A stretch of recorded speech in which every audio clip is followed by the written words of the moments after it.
Welcome to my YouTube channel literature and life. दोस्तों, आप सबका मेरे यूट्यूब चैनल लिटरेचर और लाइफ पर स्वागत है। इससे पहले आज मैं इस वीडियो में लेके आया हूँ आपके लिए एल्डस हक्सले के द्वारा लिखे गए प्रोज जेसी बोस का एग्जामिनेशन पॉइंट ऑफ व्यू से एक बहुत इंपॉर्टेंट क्वेश्चन। इससे पहले कि हम लोग अपने क्वेश्चन की तरफ आगे बढ़े, थोड़ा सा एल्डस हक्सले के बारे में जान लें। Aldous Huxley suppose to be one of the most important writers of the 20th century. Aldous Huxley को 20वीं सदी के इंपॉर्टेंट राइटर्स में उनका नाम शुमार किया जाता है। He started his literary career as a poet but he is betterly known for his novels and essays. उन्होंने चाहे अपने करियर की शुरुआत एज अ पोइट की थी, बट ज़्यादातर उनको उनके एसेज और नॉवेल्स के लिए जाना जाता है। By temperament he was against war and violence, that's why he left England in 1937 settle in America. By nature वो अहिंसा के विरुद्ध थे, इसीलिए उन्होंने इंग्लैंड को छोड़ के 1937 में अमेरिका में सेटल होना का निर्णय कर लिया। As a novelist he was less interested in the story of the art of narration. His major concern was to propagate his idea. As a novelist भी उनका मेजर कंसर्न होता था अपने आइडियाज़ को प्रमोट करना, ना कि आर्ट ऑफ नरेशन को। Brave new world, time must have a stop, island और हक्सले सिग्निफिकेंट नावल, ये हक्सले के कुछ फेमस नावल्स में से एक नावल है। The essay form provided Huxley a room to express his views, his anxieties and his concerns freely. Essay form ने Huxley को एक ऐसा माध्यम प्रदान किया जिससे कि वो अपने विचारों को, अपनी एंजाइटीज़ को और ज़्यादा आज़ादी से एक्सप्रेस कर पाता था। That's why his essays are highly personal and free contemplation of life.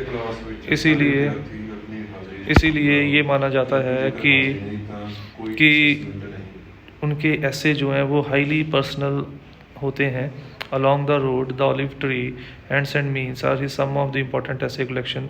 ये उनके कुछ इंपॉर्टेंट कलेक्शंस में से एक हैं। Huxley travelled widely and gave account of his places he visited. Huxley को ट्रैवल करने का, जर्नी करने का बहुत शौक था और उन्होंने अपने उन ट्रैवल जर्नीज़ के ऊपर एक ट्रैवलॉग भी लिखा है जिसका नाम टेस्टिंग पायलट है। Huxley was all the time in search of an utopian city. His zeal is well reflected through his literary works. Huxley को हमेशा एक नई सोच का, एक नए विचार की खोज रहती थी और उनकी रचनाओं में उनकी इस पैशन को, इस जुनून को हम लोग देख सकते हैं। Huxley's quest for the welfare society makes him the outstanding humanist of our time. Huxley की कोशिश ये होती थी कि वो सारे समाज की के वेलफेयर के लिए अपनी रचनाओं को लिखे और इसीलिए उनको हमारे टाइम के फेमस ह्यूमनिस्ट में से एक माना जाता है। तो ये थी हमारी ब्रीफ से इंट्रोडक्शन राइटर के बारे में। Now let's move on to our main topic, that is Aldous Huxley's J.C. Bose.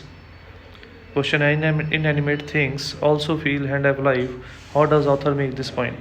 तो जेसी बोस ने जहाँ पे ये शो किया कि प्लांट की अलग अलग मूवमेंट को, प्रोसेसेस को हम कैसे मेज़र कर सकते हैं, वहीं पे जेसी बोस ने एक और चीज़ बताई कि नॉन लिविंग थिंग्स जैसे मेटल्स हैं, इनकी भी लाइफ होती है, ये भी स्टिमुलर को रिएक्ट करते हैं।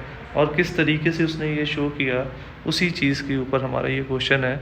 और इसीलिए बोस ये मानता है कि हर इनएनिमेट थिंग जो है वो फील कर सकती है, उसके अंदर लाइफ मौजूद है, उसका स्टिमुलस के प्रति रिएक्शन मौजूद है। इसीलिए कोई भी चीज़ हम लोग नॉन लिविंग थिंग नहीं मान सकते। और जेसी बोस ने अपने एक्सपेरिमेंट्स के जरिए इन चीज़ों को राइटली एक्सप्रेस किया है। The present essay J C Bose has been written by Aldous Huxley, one of the greatest writer and scientist. In this essay the writer has presented a brilliant account of wonderful discoveries of Bose about plant life and other inanimate things.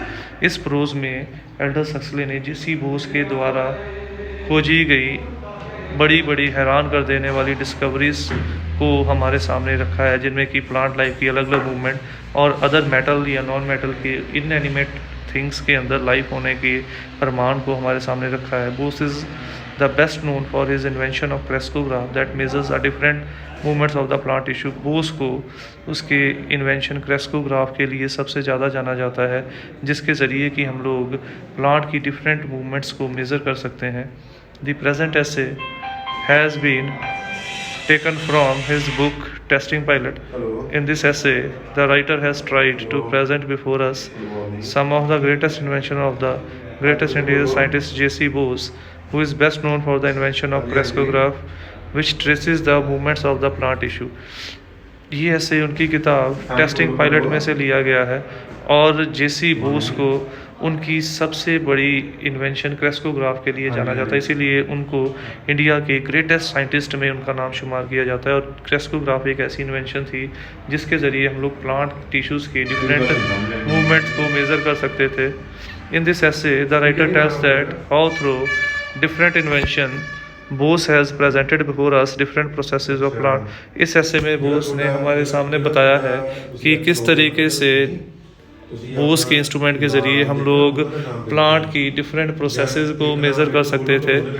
Through his experiments he has stressed the growth of plant, reaction against stimuli, breathing of plant, transplantation of full grown tree and measurement of heart beat of the plant. उसने अपने experiment के ज़रिए जहाँ पे ये show किया कि necked आई से ही हम लोग ग्रोथ ऑफ प्लांट का स्टिमुलस के प्रति रिएक्शन, रेस्पिरेशन प्रोसेस, एक बड़े प्लांट को किस तरीके से ट्रांसप्लांट करना है और उनकी हार्ट बीट को किस तरीके से मेज़र करना है, ये बोस ने अपने सिंपल से इंस्ट्रूमेंट्स और इन्वेंशंस के ज़रिए हमारे लिए नेक्ड आई से देखना ही मुमकिन कर दिया, जो कि पहले even with the most powerful microscope देखना भी हमारे लिए आसान नहीं था। He even presented how plant react to stimuli such as an electric shock, they have similar effect on their heart beat as human being animal when they are poison. उसने ये भी शो किया कि इलेक्ट्रिक शॉक या poison जैसे stimuli के ऊपर plant का कैसा रिएक्शन होता है। इलेक्ट्रिक शॉक देने के ऊपर प्लांट्स के अंदर भी उसी प्रकार की ट्विचिंग ऑफ नर्व्स होती है जिस तरीके से ह्यूमन बीइंग या एनिमल्स के अंदर हम लोग महसूस कर सकते हैं। दूसरी ये भी हम लोगों को बोस के इंस्ट्रूमेंट्स ने क्लियर किया। उसके साथ साथ हम लोगों ने ये भी देखा, बोस के इंस्ट्रूमेंट ने ये भी क्लियर किया कि किस तरीके से हम लोग प्लांट को पॉइजन करते हैं तो प्लांट की हार्ट बीट के ऊपर भी उसी प्रकार का असर होता है जैसे ह्यूमन बीइंग्स या एनिमल्स को जो पॉइजन दिया जाए तो हमारी हार्ट बीट की जो ग्राफ होगा बिल्कुल उसी तरीके से प्लांट के दुखों को डिपिक्ट करता भी हार्ट बीट का जो असर है प्लांट की डेथ का कारण बनता है पॉइजन, उसी प्रकार का ग्राफ जो है वो प्लांट में भी हम लोग महसूस कर सकते हैं। He further explained how Bose experiment has presented that inanimate things like metals also have life. Bose ने इसके साथ साथ ये भी हम लोगों को क्लियर किया कि इनएनिमेट थिंग्स जैसे मेटल या नॉन मेटल जिनको हम लोग नॉन लिविंग थिंग मानते थे उनके अंदर भी लाइफ है। As Bose earlier researches have shown that metals also respond to stimuli and react to poison as vegetable and animal do. जैसे कि बोस के पहले के एक्सपेरिमेंट ने ये क्लियर किया है कि वो भी स्टिमुलाई या पॉइजन को उसी तरीके से रिएक्शन देते हैं जैसे वेजिटेबल एनिमल्स या ह्यूमन बींग्स देते हैं। जैसे हम लोग किसी मेटल को जब केमिकल में रखते हैं उसका कैसा रिएक्शन होता है, उसको इलेक्ट्रिक शॉक देते हैं, वो गुड कंडक्टर ऑफ इलेक्ट्रिसिटी है या नहीं है, ये सारी की सारी चीज़ें जो हैं वो बोस ये मानता है कि वो उनको इन एनिमेट थिंग्स को लिविंग थिंग्स में प्रूव करने के लिए बहुत है। Research has prove that metal and other inanimate things also apply. It has disturb the followers of hinsa of their last hope. He says that sensitive souls should not go to Bose Institute because they will have to reduce themselves to a strictly mineral diet after seeing the murder of a plant before them। इसीलिए वो उन लोगों को एक advice दे रहा है जो बहुत ज़्यादा सेंसिटिव है। वो कहता है कि जिन लोगों ने अपनी नॉन वेजिटेरियन डाइट इसलिए छोड़ दी थी कि वो किसी एनिमल की डेथ अपने सामने होते हुए नहीं देख सकते थे, वो कहता है ऐसे लोग बोस के इंस्टीट्यूट को विज़िट ना करें, वहाँ पे जाकर उनके एक्सपेरिमेंट्स को एनालाइज ना करें, क्योंकि जब उसे पता चलेगा कि प्लांट के अंदर भी ऐसी ही प्रोसेसेस चलती हैं तो उसे अपने आप को स्ट्रिक्टली मिनरल डाइट पे रखने पर मजबूर होना पड़ेगा और शायद वो फिर वेजिटेरियन डाइट को भी छोड़ दे। यानी कि बोस ने हमारे सामने उन चीज़ों को मुमकिन कर दिया जो चीज़ें हम लोग पहले मोस्ट पावरफुल माइक्रोस्कोप से भी नहीं देख सकते थे, अब उन चीज़ों को हम लोग नंगी आंखों से भी बड़ी आसानी से देख सकते थे। In the end to conclude we can say that all the inanimate things have life. Different research and inventions of Bose has prove this point clearly. तो ये कहना गलत नहीं होगा कि इनएनिमेट थिंग्स में भी लाइफ होती है, ज़िंदगी होती है, और बोस के एक्सपेरिमेंट्स ने इस चीज़ को भली भांति हमारे सामने प्रूव किया है।